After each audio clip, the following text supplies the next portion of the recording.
everyone. Today we are going to focus on language cultural connection principle in chapter 4.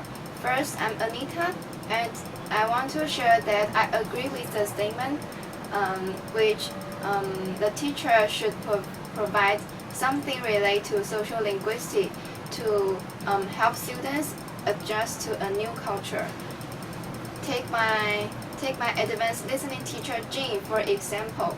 She once told us that when she were in United States, American people are used to greet to each other and talk about whether while they were waiting something like waiting for MRT, waiting for buying Starbucks, they were like, hi someone, and how's the weather today? Do you think it is a good day? Something like that.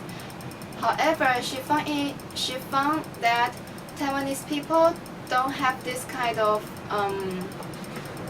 are not used to this kind of greeting. She found it that people think she's strange when she try to talk to them about weather stuff.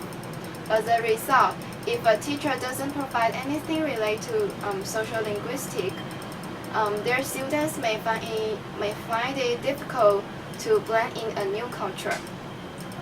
Hi, I'm Nancy. My belief is that language and culture are intertwined and they are mutually dependent. So a successful language learner can not only learn well in language but also need to understand its culture.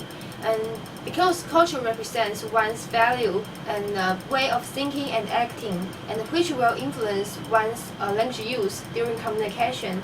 And what's more important is that teaching culture can help students to be intrinsically motivated, because it gives language learning more meaningful and more interesting, and also teaching culture can help students to know how to use language properly in reality. So in the future, if I am a teacher, I will use the literature work into my English teaching. For example, I will teach students how to respect a different culture by the work.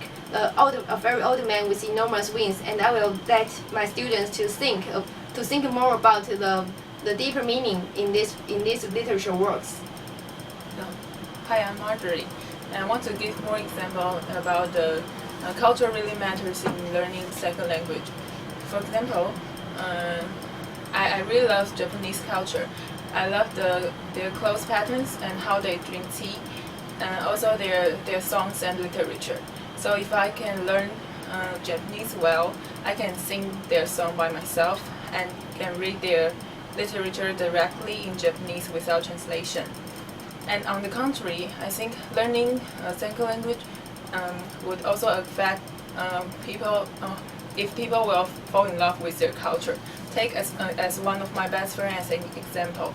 At first, she didn't feel like the Japanese culture, but after she take the Japanese class, she started to see the Japanese TV drama, and she gradually fell in love with Japanese culture. So I really think the interaction between cultures and language really matters in learning second language. Yeah, I'm Sibo, and today I want to share something with you on this topic. And I think that no culture is better than the others. Every culture has their own features, and we have to respect to every different culture.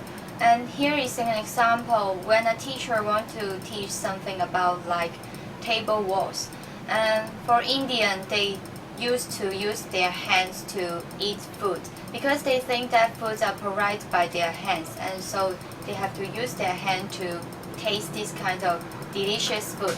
So maybe in their vocabularies there is seldom appear with fork or chopstick, something like this. But for European, they use a lot. There is a lot of vocabularies about the table wall.